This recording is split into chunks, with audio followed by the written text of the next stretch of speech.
welcome to Washington Talk. I'm In Jung Cho. Kim Jong-un ramps up bellicose rhetoric and saber-rattling against South Korea. North Korea's top diplomat visits Russia and holds a rare meeting with Putin. Today we discuss the security challenges in Northeast Asia.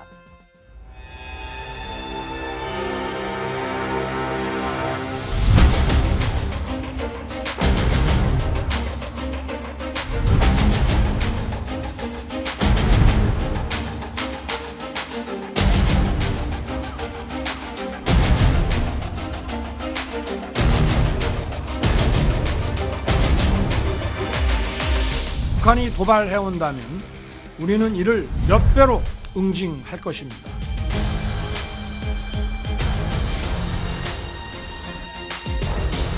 DPRK to refrain from further provocative, destabilizing actions and statements, and to return to diplomacy.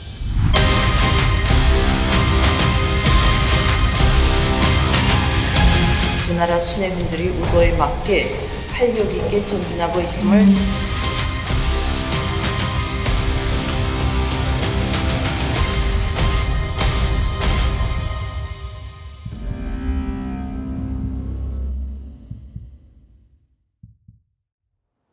Joining us via Skype, Dr. Michael O. Hanlon, a Senior Fellow and Director of Research in Foreign Policy at the Brookings Institution. He also serves as a member of the Defense Policy Board at the U.S. Department of Defense. He's the author of The Crisis on the Korean Peninsula. Also joining us, Mr. Elbridge Colby, co-founder and principal of the Marathon Initiative, a Washington-based policy initiative. Mr. Colby served as the Deputy Assistant Secretary of Defense for Strategy and Force Development from 2017 to 2018. He is the author of The Strategy of Denial. Welcome to the program. Great to be with you. Now, Dr. O. Hanlon, Kim Jong-un has escalated his fiery rhetoric, calling South Korea primary foe and principal enemy. Kim said North Korea should plan to completely occupy, subjugate, and reclaim South Korea in the event of a war. Is this just empty posturing, or is there an increased threat of a military conflict on the Korean Peninsula? Well, greetings, and it's nice to be with you today. Good friend, Secretary Colby, did support for the Trump administration on these questions. I think that North Korea is known for bluster, and yet you always have to worry a little, even though it's probably empty rhetoric. It does indicate sort of the direction of temperature movement, so to speak, on the Korean Peninsula. And as you said in your introduction, relations certainly are not good between North and South. They're never good, but they are more tense, given the more hardline South Korean government, but most of all, obviously, the threatening and hyper-militarized North Korean state under the dictator Kim Jong-un. You know, Kim Jong-un does not appear to be suicidal, and I think he knows that even if he could cause a lot of damage to South Korea and the region in a war, that his regime would almost certainly be ended as a result, especially if he used nuclear weapons or tried to occupy all of South Korea, as this latest rhetoric implies or suggests. So I don't think he's likely to start a war, but he obviously wants people to worry. He's got some kind of purpose in mind behind the rhetoric, besides just venting hot air or steam. And so, yes, there's reason to pay attention. There's reason to be a little more concerned, even though it's probably mostly bluster. Now, Mr. Colby, Dr. O. Hanlon just said that it is unlikely that Kim Jong-un will start a war, but experts like Ambassador Robert Gallucci, former chief nuclear negotiator with North Korea, and Mr. Bob Collin, former intelligence officer who long followed North Korea, they warned that North Korea may be seriously preparing for a nuclear war. They stressed that the U.S. should hence prioritize normalization of relations and keep denuclearization as a longer-term goal rather than a first step in the process. And they also say that early discussions should include sanctions relief and the character of the U.S. RK military exercises. Do you agree? Well, thanks, Soon Jung, and great to be on with my good friend, Dr. O'Hanlon. Great respect for his work. I'm a bit more worried than it appears Michael is. The reason is that I think the rhetoric alone, I wouldn't, worry too much if it were isolated. It's more what North Korea is actually doing. First and foremost, with its own military developments, continued progress on the ICBM development front, solid fuel ballistic missiles, and of course its nuclear weapons development. And then couple that with its rapprochement, I would say, or even more, alignment with Russia, and more indirectly and perhaps subtly, but I think very real, with China. So together, I actually share, Mr. Gallucci and Mr. Carlin's fears, concerns, worries. I don't think that there's an obvious solution in the sense that, if we just were a bit nicer to them and normalized and so forth, that everything could be put right. But I do think we are in the position where we're going to need to take this threat much more seriously because it's happening in the context of where.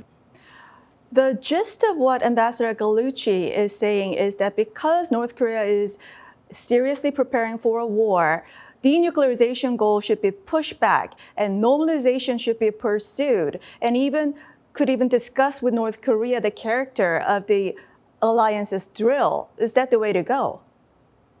Well, I think practically speaking, obviously, denuclearization is a long-term goal at best. So whatever we say officially as a government, my tendency is to think that our governmental rhetoric should more closely match reality. And we would be sort of delusional to think at this point the North Koreans will voluntarily give up their nuclear weapons and we're not going to launch a preventive war to take them out of their hands. So I agree with Gallucci that denuclearization is not a realistic near-term goal. Normalization, that has a lot of political bells and whistles attached to it. I just don't think I don't think we are going to placate or fundamentally accommodate our way to sort of appeasing North Korea. That's not to say that I believe a totally hawkish position is in order. I do think actually diplomatic outreach to North Korea, where we could, for instance, seek to more focus our diplomatic, approach, say, on limiting the ICBM threat, which would be able to sustain our our extended nuclear deterrent, which otherwise is in very grave question. I think those kind of options that Gallucci and Carlin are talking about need to be the ones on the table. So the level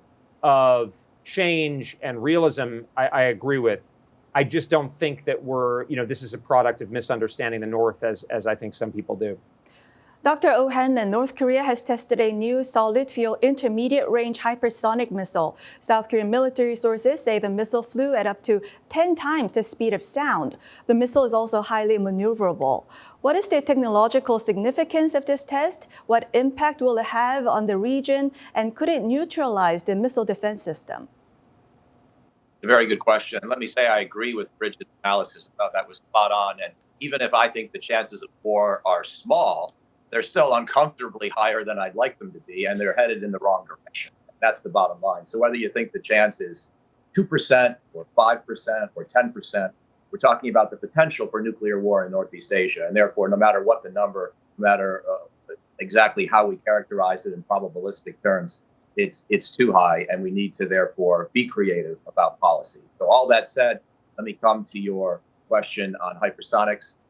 I think that what we know at the unclassified level about North Korean reentry vehicles on their ICBMs, and therefore also North Korean hypersonic maneuvering reentry vehicles, is limited.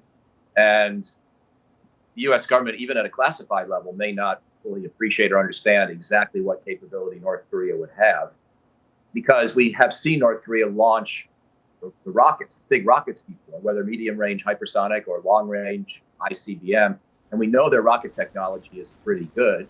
And as Secretary Colby just said, it's also now being transferred to Russia and being used in the war against Ukraine, which is a tragedy. But on top of that, we have some uncertainty, I think, about just how well they are able to bring a warhead back into the atmosphere at these extreme speeds, where there is a great deal of atmospheric stress and strain on the reentry vehicle. So the good news is that even if the rocket works, the reentry vehicle or the maneuvering hypersonic vehicle may fail. The bad news is every time they do a test, they probably get better and improve their confidence. I have not seen any information, classified or unclassified, on whether the hypersonic test was successful in its terminal stage. But moving in that direction is indeed a way for North Korea to improve its odds of penetrating the very kinds of Patriot air defense, air and missile defense, and other systems that the United States has deployed, like THAAD or other kinds of missile defense systems that we've seen be so effective in Ukraine. And North Korea probably is worried those missile defense systems could neutralize its threat to Seoul or Japan or Guam or even the United States eventually. And so they are likely to keep trying to improve their reentry vehicle technology. Again, whether we call it a hypersonic or not, this is a difficult feat to pull off. But the North Koreans are pretty good at missile technology, and they're probably getting it. Another weapon that North Korea has tested is a nuclear-capable underwater attack drone, Hail 5-23 system. North Korea says it is intended to make sneak attacks in enemy waters and destroy naval strike groups by creating a large radioactive wave through underwater explosion. Now, how does this add to North Korea's nuclear threat? North Korea has launched missiles, so it is going from air to sea to the land. Well, if you would like me to respond first, I would say that I don't take this particular threat all that seriously compared to the other threats that already exist. And the likely ability of North Korea to get in position to target an American ship is lower than its ability to target an immobile city like Seoul or an immobile military base like Osan or Kunsan. And even if they have a torpedo, they still have to figure out a way to locate the American, South Korean ship and get close enough to it for a torpedo to be effective. I don't trivialize any North Korean threat. I take them all seriously. I think Bridge and I would agree on that, as would Bellucci and others. But I think this particular one is lower on my list of top priorities to counter or take serious. Few top threats. Now, Mr. Colby, the U.S. has vowed to strengthen the extended deterrence provided to South Korea, and South Korean President Yoon Suk-yeol said that by the first half of this year, we will complete the enhanced ROK U.S. extended deterrence system to fundamentally deter any North Korean nuclear and missile threat. What do you think completing the extended deterrence system would mean?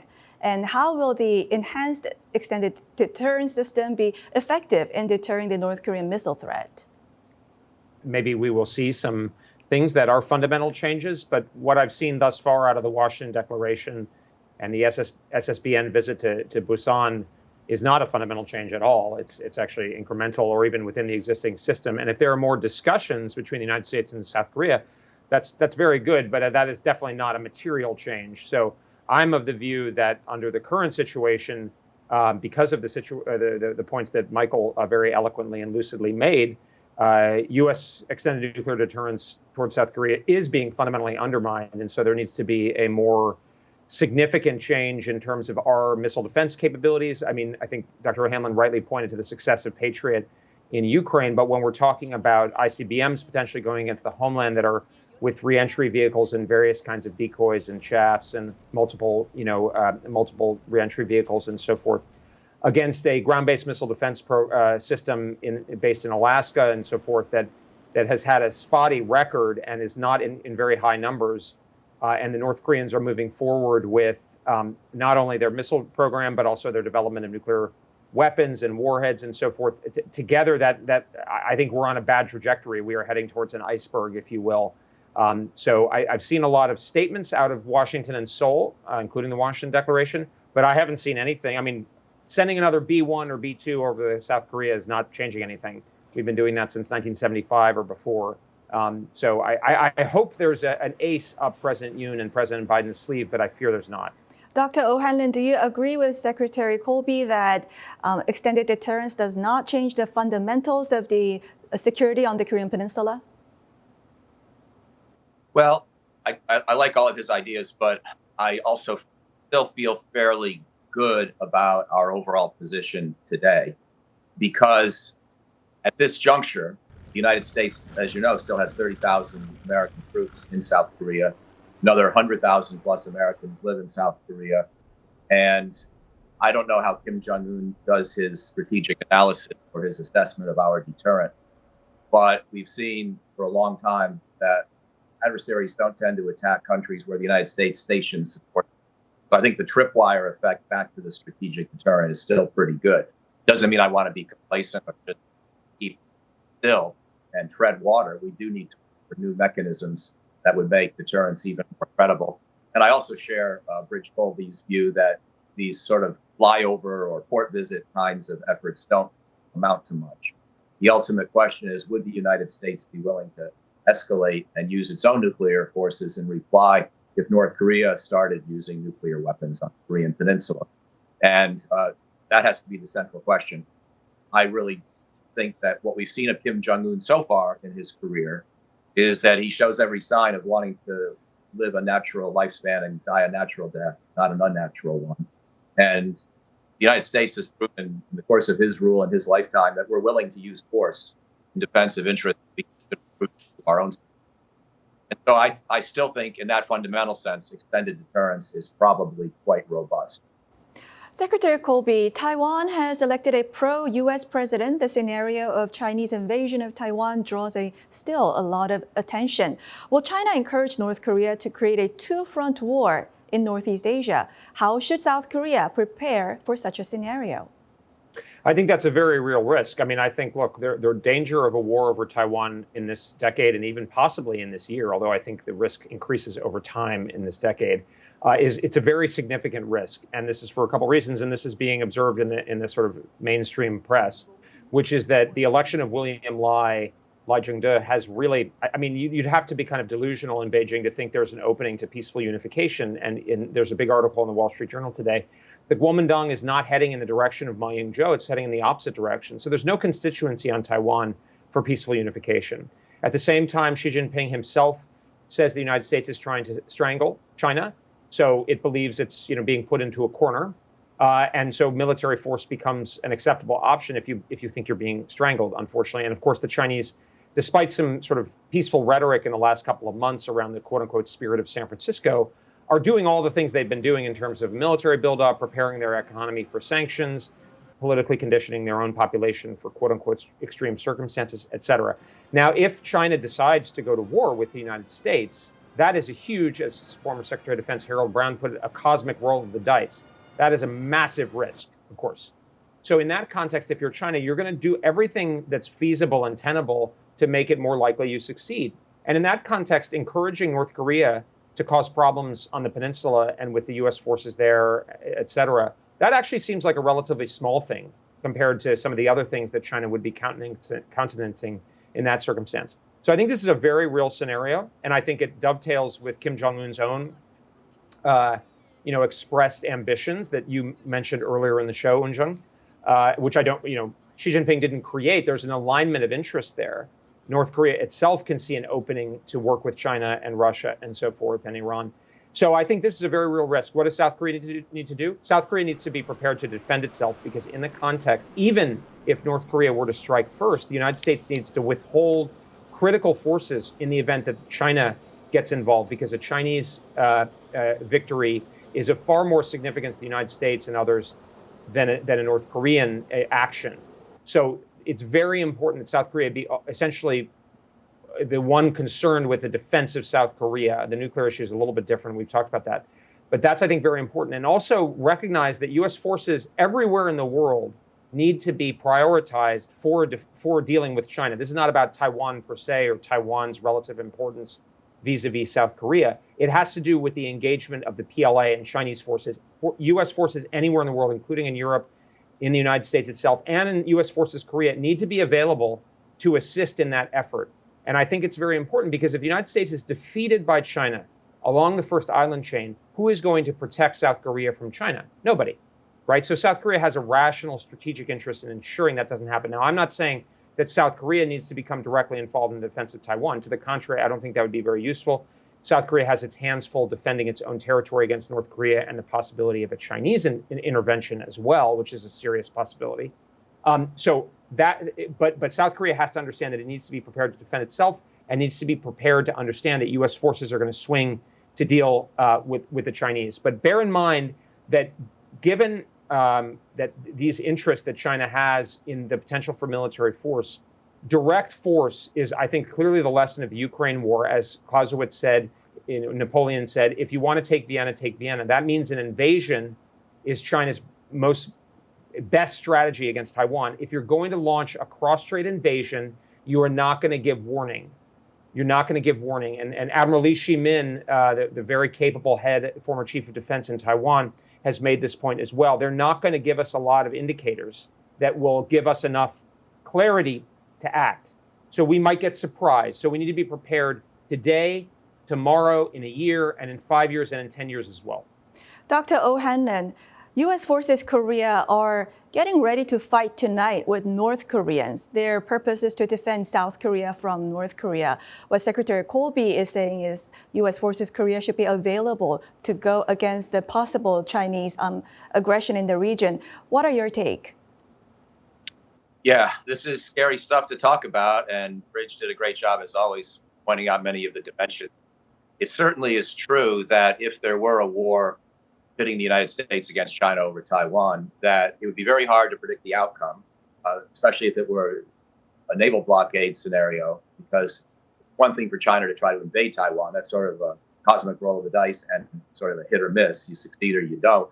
You can see a lot about how it's going in the early days. Blockade could be much more protracted, and there would be a temptation for the United States to want to use air power in Seoul, in Korea, from Kunsan or Osan, to help with the broader set of air operations. Whether or not the brigade of ground forces could be relevant, that's more of a stretch, but you never know. And this war also could easily expand and escalate and take on new dimensions, including, yes, global dimensions, or certainly dimensions that involve U.S. forces and Chinese assets in the broader Indian Ocean, Persian Gulf region. So I think the general point that if this conflict ever were to begin, all bets are off as to where and how it stops is valid. But I also think the United States would have to respect the views of Seoul in determining whether it could use South Korean territory to launch ongoing air patrols or combat operations in the context of a Taiwan Strait crisis. We had this big debate back in the early 2000s. The U.S. wanted what it called strategic flexibility. The administration in South Korea said no. I think the United States later sort of wished it hadn't asked, because there was no need to hypothesize about a war that hadn't yet happened. And we do have to appreciate as Americans that South Korea could have different interests in a Taiwan Strait contingency than we do. And as a sovereign nation, it gets to make its own decisions about how its territory might be used in such a war. So the United States may want to relocate those air squadrons that are currently in Korea to Japan or elsewhere. And South Korea shouldn't try to prevent that. But I think South Korea would have the prerogative to decide if we use Kunsan and Osan for ongoing operations in the context. Can I just lean on that, because I think Michael makes an excellent point, and I think South Korea is a sovereign nation, the United States is a sovereign nation. Where South Korea is dependent on the United States for its security. So I think obviously South Koreans should be realistic about the political impact of a statement that you were not going to get involved in essentially what could become World War III with China. So I would just counsel South Koreans to be prudent about how they represent to the United States. That's not the same thing as saying, oh, you need to get involved in the war with China. But I think it's saying, look, we are on your side. We are going to do our part, and we're not going to hold down your forces. We're not going to say USFK. Whether U.S. forces operate from Korean territory is a more specific question where there could be reasonable debate, but whether they're relocated or not. But I think that the big concern would be if the South Korean government said, no, you can't move USFK. This is and we're neutral. That kind of situation would be very worrisome. But I also think, just from South Korea's point of view, if there is a war, God forbid, with China, and the United States loses, South Korea loses too by definition. Not because Taiwan is more important, but just because the fundamental thing that would happen in that context is a U.S.-China confrontation. And as Eli Ratner, the Assistant Secretary of Defense for Asia, said recently, China's goal is to push the U.S. out of the Western Pacific. If China pushes the U.S. out of the Western Pacific, Michael's totally right. It's one of the two top militaries in the world. It dwarfs South Korea.